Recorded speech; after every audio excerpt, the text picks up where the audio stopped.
so much for joining us today. My name is Sophie Van Tigelen, and I help establish female solopreneurs build and launch successful online courses with my Self from the Start method. And my guest today is Giada Nizzoli. Hello, Giada. Hello, thank you for having me, Sophie. Thank you for coming. And Giada is a brand messaging strategist and copywriter for women entrepreneurs. And she's coming on the show today to lift the veil, literally, on how to write a magnetic sales page that will boost your sales, whether you are selling an online course or whether you are selling a coaching package, all the way to even an ebook, right? So I've been an online entrepreneur for over 15 years, and I've done a lot of things from selling ebooks to selling online courses and running membership programs. And throughout those years, there's been one constant that has made all the difference in my business, and that is the sales page, my 100%. sales page. In my opinion, this might be the most important asset in your entire marketing strategy, because you are working really hard every day to try and bring people to this sales page, right? Yeah. So when you finally get people on that page, you want to make sure that it's converting, that they go from, do I want this, to, yes, I'm ready to buy. Right now. Exactly. So, and I also know from experience that writing a converting sales page is more than just like having cute graphics and a buy my stuff, right? There is an art and a science to this. And yes, people think it's creative, but it's more about like, the science and psychology behind it. It's like data and, structure. So, yeah. Exactly. And that's why I'm so glad to have you on this training today, Giada, because this is your zone of genius. You know how to write a compelling sales page. So without further ado, my first question for you is, what are the most important aspects that one has to keep in mind when you want to write a sales page for a course or a coaching offer, for example? Of course. So I would say the most important thing to keep in mind is that you have to make it about your target client, your target customers, whoever you created this course or service for, because they are busy. They're bombarded with like all kinds of marketing messages. We see on average 6,000 to 10,000 marketing messages every single day. So Wow. our audience is busy and they're bombarding with these messages, and they're kind of selfish in a way because they keep seeing all this kind of like, people telling them buy this, buy that. So if they don't understand why they should care about something, how is it going to benefit them, they're not going to engage with this. So like as soon as they land on your sales page, you need to immediately be able to understand what's in it for them, like how is this going to benefit them. So you must make your entire sales page about your target audience, not about how passionate you are about this course, not about the 13, 14 modules or whatever. What you're really telling, like what is in it for them. So I always talk about magnetic messaging, because your messaging can really attract your ideal clients, but it's also repelling people who are not the right fit for your course, because you want to do that as well. You don't want to get someone who's they're going to ask for a refund because they're not the right fit, or they're going to be on your Facebook page that is associated with the course and then not be the good fit. So you want to attract and repel at the same time, and that's why your messaging must be crystal clear and built around your target audience and what this course can do for them. So that's the main thing. But what I would also add with that is that when it comes to your messaging, what you're selling is not the course itself, is the transformation that the course will achieve for your target clients. So how is it going to take them from the current pain point to their dream outcome, to the new scenario that they will encounter after finishing the course. So the course is just a medium to get there. So you don't want to focus on its features and the course itself, but the overall transformation, because that's what's going to sell it. That's what they're buying, really. Yeah, that is so important, and yet so difficult to achieve when you have to do it for yourself. Yeah, like, you're so close to it, isn't it? If you are the course creator, let's just imagine I'm the course creator and I have to write this sales page. I literally have my nose on it. and it's difficult to say and how to articulate the transformation. It's so bizarre. Have you noticed this before? I've noticed with my own services, when I try and sell my own services, the same. So I totally get that. I feel the same. I feel like I've actually written copy for other copywriters and marketers because, you know, we're all in the same situation when it comes to our own business. So what I can tell you is like, try and take a step back and remove yourself from the process. Put the ego aside, which I know it's difficult when you're so close to what you're creating, but you really have to try and look at it as someone who doesn't know anything about you, about the course, about your business, and see if they would be able to understand what this transformation is, you know, what's in it for them. And as well as trying and do that yourself, try and see if you can get feedback from someone else. This could be, you know, if you're really new to this and you're just, you know, not ready to show it to your audience, maybe you can start with a friend or someone like that. But it would be even better if you can show it to a couple of people in your audience, because they will have the kind of levels of awareness and knowledge that the rest of your audience is going to have. So show your like draft of your sales page to them and see, you know, can you understand what's in it for you? Like, does it get you excited? Is there anything that you're not clear on?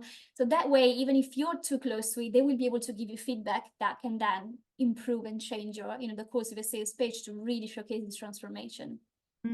I love that advice because, well, you know, if you can't do it yourself, of course, the solution would be to hire a professional copywriter like you, Giada. But like, not everybody has the budget. Have the budget, of course. That's a very good advice. Like, if you have to do it yourself, you could show it to a friend, a peer, a work before it goes buddy. live, Yes, and ask them, okay, what do you understand from this? And get their feedback. And so I love this. Thank you so much. So what I heard was that you have to make people see the transformation and what's in it for them.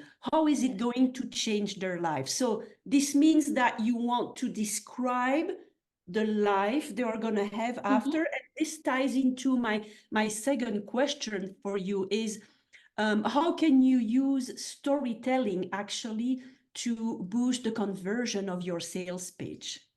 I love that, because like we are literally wired, our brains are wired to connect with stories and remember stories. So really, like, you can think of your sales page almost like, you know, spinning the story around how, you know, your ideal client is going to go from the current pain point to the dream scenario.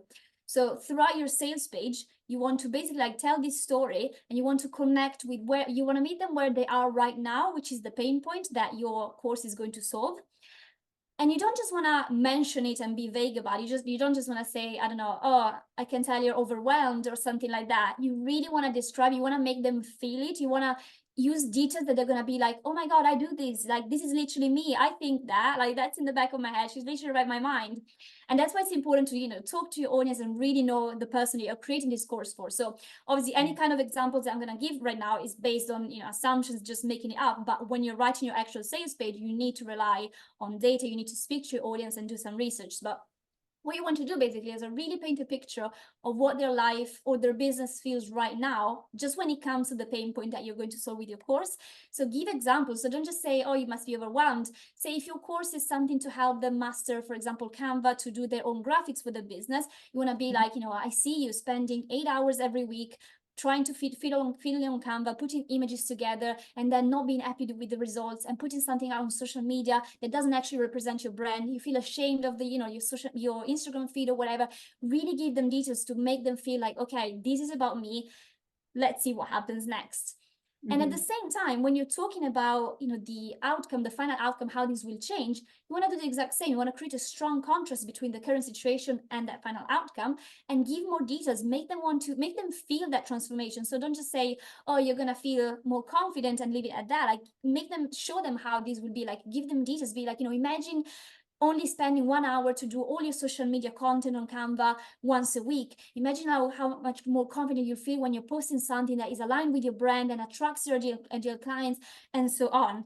And the story that you're telling is basically how they're going to go from the initial pain point to this situation through the course. So the course is kind of like the bridge for, you know, for this transformation. And that's how you use storytelling. And that's why it works so well, is because you help people see it rather than just telling them, oh, this course is going to teach you this, and that. You're making them see it. And when they see it, when they feel it, then that's when they want to actually take action to make it happen in their life. But you're almost talking about it, when you're talking about the final transformation, as if it's already happening, so they can actually see it in their head as they're reading it and be like, this can be me if I take action. So I love the way you describe this. Several years back, when I came when I discovered storytelling, right, and what it was. At the beginning, actually, it was very nebulous for me because I thought storytelling, okay, do I have to tell a fairy tale? Do I have to talk about a hero or a mean person, a mean guy, and then a battle, and there's a so what I'm hearing is that storytelling is actually describing situation with a lot of, well, with words that will convey how people feel. It's not Yeah. about like having a fairy tale. It's more in the how you describe a reality. 100%. Like the only story you should be telling on your sales page is the story of how this client will go from A to B. So you don't have to come up with like different characters. Like they are the protagonists of this story, and you just like telling the story of like, you know, what the situation is right now and what will happen next. So you don't have to, you know, come up with different things or bring additional characters and villains into the story. It's literally just the story of, you know, how this transformation will feel for them and what that will look like. So and that's really like the most important stories for them, because they've got this pain point right now. So if you make them feel that that can be their story as well, you're going to make it easier for them to take action. And I know that sometimes the creator, we like to share also our story because we feel like, okay, people will be able to relate to this. But I think that we have to be careful that even when we are telling our story, we have to make it so it's for people, that people will find something in our story that will work for them. It's almost 100%. like it's for them that we write the story. Yes, I think your story can come in handy. And I think, you know, you should like be on that sales page. A tiny bit of section should be about you, because of course you created this course. But rather than it being about, oh, I'm so passionate about this and I spent X amount of time putting this course together, what you want to focus on when it comes to your own story, as you said, like, is what matters to them. So this could be, for example, that, you know, you're the best possible person to create this course because you have a background, you know, that's related to the industry or whatever it is. Or it could be that you create this course because that's the course that you wish you had, you could have when you were in their situation, when you were in their shoes. And so you create it for them because you used to be there as well. So as long as like, you just pick and choose the elements of your story that are relevant to the course and that can actually either inspire empathy in your audience or build trust and authority. It's like they can make them feel, okay, I can trust this person with my money because, or that they can make them feel, okay, this person gets me because. So again, it's still really about them. But yeah, your story can help you sell the course as long as it doesn't become something self-centered or, you know, as I was saying, Like me.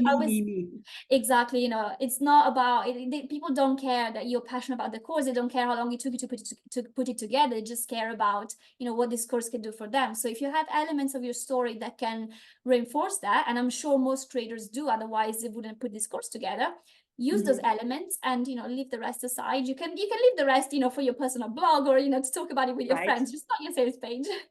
Okay, all right. So how much and how little do we want to have on that sales page? So we are coming to my third question to you is, which section should we have on a sales page and how long should it be or how short should it be? So I always say that a sales page, when it comes to length, it should be however long it needs to be to take someone from prospect to paying customer. And sometimes people go in it with like their own preferences. I have people telling me, oh, I don't like long sales pages or I don't like this, but it doesn't matter what you personally like. The only question is, do you want this sales page to work? Do you want it to actually sell your course? Then it doesn't matter how long it is. It just needs to have all the elements needed to, you know, to take someone from where they are right now to a client. So I'm definitely going to cover the, you know, the main sections, but I just wanted to say that it's really important that don't go into it thinking, okay, I'm going to make it 2,000 words or 3,000 words. It doesn't matter. Once you include all the elements needed, it will be longer or shorter. And of course, if you're selling like a course that is, say, like £30, it's probably going to be a bit shorter than something that you know, a course that you're selling that is probably like £900 or so, or like something like that. Because like the higher the price, you know, the more objections, the more concerns people have, and the more you need to make them see that it is worth it, and, you know, tackle all their objections and so on. So that's why it tends to be like a longer sales page. So don't worry about how long it is. Like, start writing it, make sure it includes all the core sections, all the core elements. However long it is, if it's written for your specific audience, they're going to keep reading it. And, you know, sometimes, of course, they skim it and everything, but like they're going to be interested as long as it's relevant for, you know, for them. But so, and is there, so So I know that there are people who are skimmers. They just Mhm. look at the top and then Yeah. read the titles and they make a decision. And then there are people who like to read every single word. So we have to cater to all of Both. these people. But 100%. knowing this, is there like a single most important piece on your sales page that you should really nail down?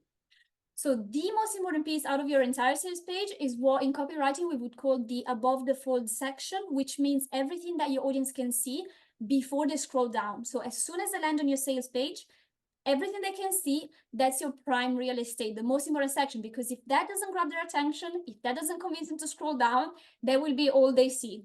So that's why you need to really focus on that section. So if we go through the most important, like all the core sections you want to have on your sales page, that's the most important one. And you want to have an attention grabbing headline. And you want to have your core messaging that they can, everything they need to, they can see before they scroll down, to show them what type of course it is, who it's for, how it will benefit them. And you really want to showcase this transformation in a few words. And you want to package that in a way that sets you apart from like all the other courses on that subject. So you want to accomplish all of that in Yes. the least Yeah. amount of words.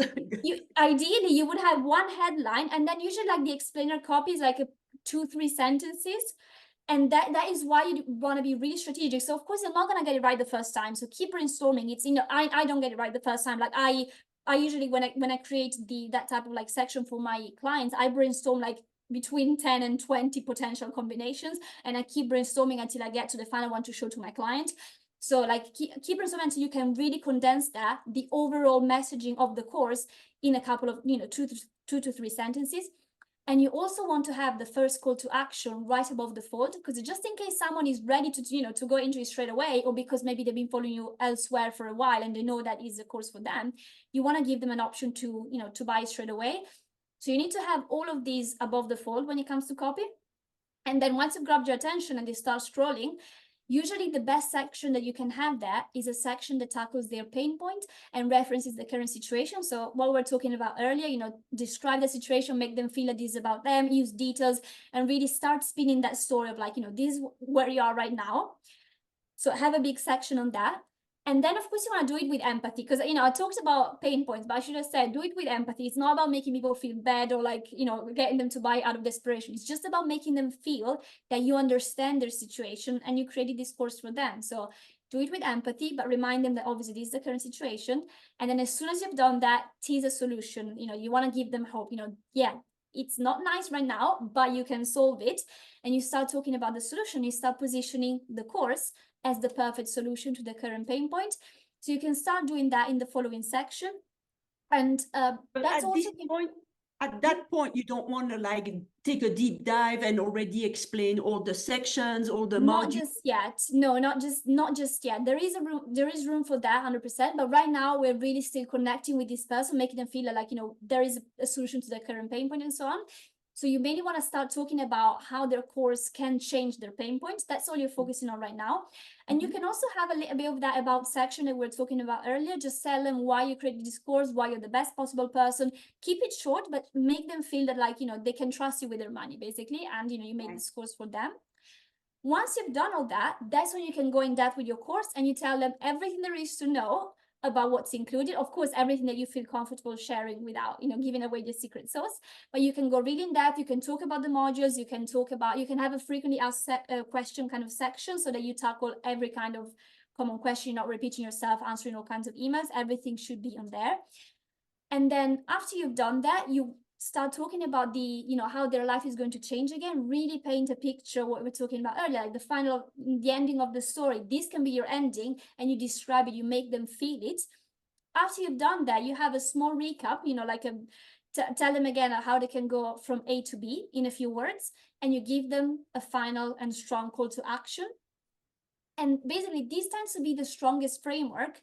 That's what I tend to use like most of the times when I'm writing sales pages for my clients. But there are also some elements that you need to sprinkle throughout the sales page multiple times. And these are multiple calls to actions. So you don't just want to have one above the fold and one all the way to the end, because like that's not easy for someone, say someone is ready to take action once they get halfway. You want to have multiple calls to action to make it as easy as possible for people to be like, okay, I'm in, let's get started.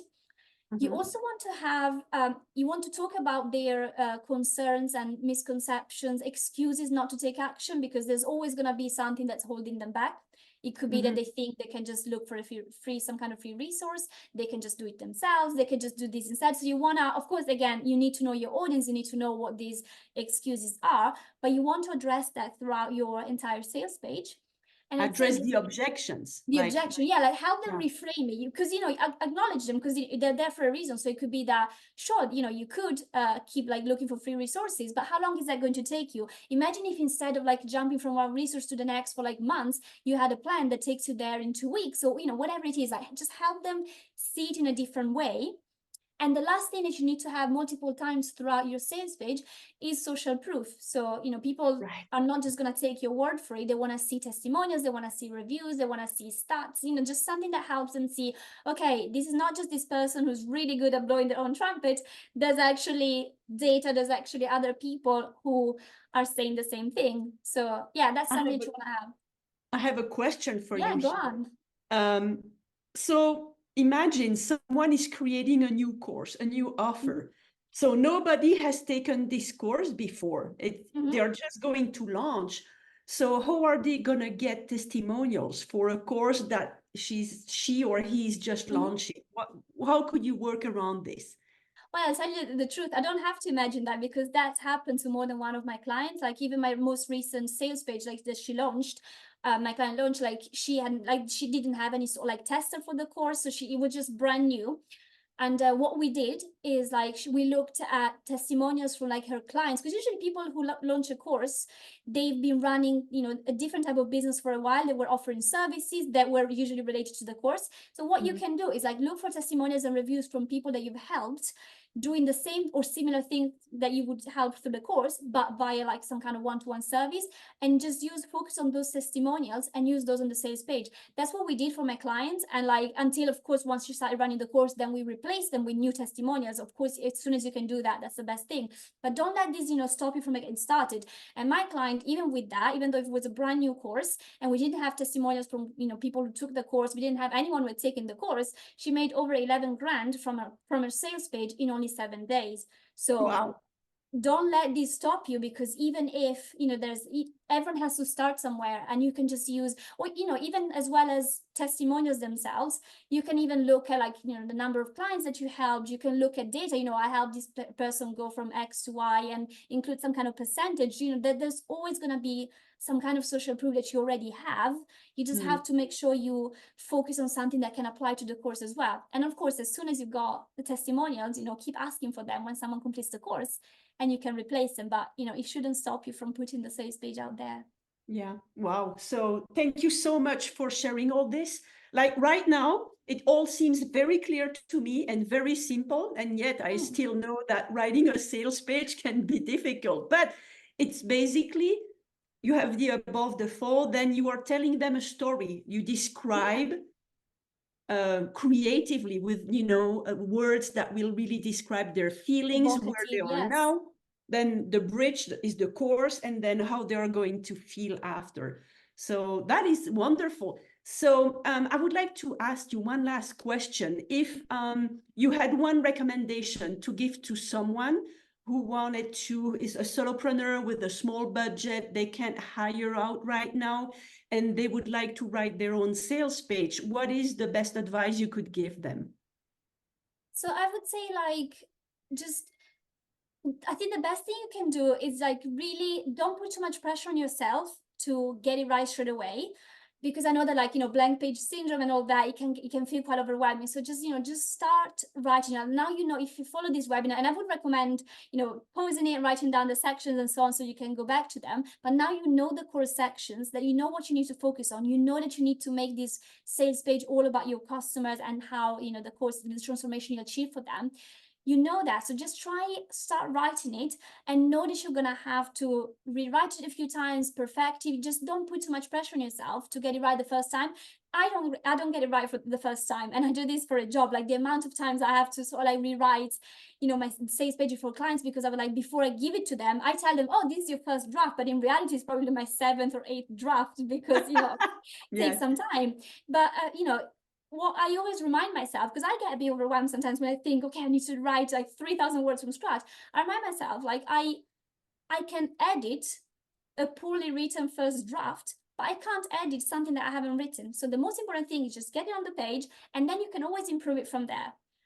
Don't feel like you have to take it, get it right the first time. Get some words on the page, follow the framework that is like literally the framework that tends to work the most, and take it from there, and then you can perfect it. And when you've like perfected your sales page, make sure that you spend, I'm gonna say, almost half the amount of time that half amount of time on the rest of the sales page, and half of it on the above the fold section, because that's the most important one.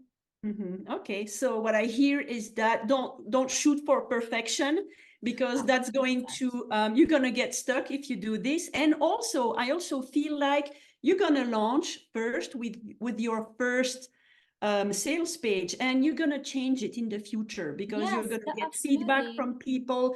So it's not your final version. It's going to change anyway. Yeah, you can always improve it. Like, I've done this with my clients. Like, we started, and then once she had someone who taken the course, we realized that maybe like they and sometimes even she introduced other things in the course that were mentioned in the sales page because they weren't there yet, and because taking based on the feedback from her clients, like she realized that she had to introduce other bits and bobs. So the course might evolve a little bit, like as you run it, based on the feedback you get from your audience, and the sales page can change too. So the most important thing is start with a sales page that is as strong as it can be. But know that you can always change, you can always improve it, and it's normal to do that after you had some feedback, after you had some testimonials, from your course participants and so on. Yeah. So it's not that you have to get everything right the first time. You can always work on it. All right, very comforting words. Thank you so much. I'm glad. So I would like to ask you, for those who are listening, where can they find you? How can they get in touch with you? And what kind of services do you offer? Yes, of course. So I specialize in brand messaging and copywriting for women entrepreneurs. I especially do website copy, or I do one-to-one consulting. So like done with you services to help with your messaging. So make sure that it informs all of your content marketing and so on. And I don't normally offer standalone services outside my set offers, except for current or past clients. But, since we've been talking about sales pages, if anyone wants me to help, to write their sales page, when you get in touch with me, just reference this webinar, and I will gladly make an exception for you. All right, okay. And where can they find you, actually? They can find me at craftycopy.co.uk, and then on my LinkedIn and Instagram. That'd probably be easier if you add that to the description, because my name is quite hard to spell, Italian name. Yes. And all that. Absolutely. I will add all those links to the show notes. But so I would really like to encourage everyone who's listening, if you don't want to invest months of your life trying to come up with the perfect sales page, if you want to get it done fast and well, I really encourage you to reach out to Giada, because you won't be disappointed. We'll get that together, and it won't be as time consuming and overwhelming as it would be as if you were doing it on your own. But as we said before, if someone hasn't got the budget, now you know that the core section and so on. But yeah, always a pleasure to write new sales pages and see people, see courses like get new clients and so on. Like I always follow like the journey of my own clients. So it's always a pleasure to see when the sales page is like converting and everything. So yeah, always up for doing that for more people. Those are your little babies spread across the internet. Yeah, they are really, like it doesn't end when after the sales page goes up. Like it's like I talk about journeys and transformation. It's the same for my own clients. It's good to follow their own journeys and so on. So 100%. All right. Well, thank you so much for coming on the show today and giving us this training about magnetic sales page, Giada. Thank you for having me. I hope that was helpful.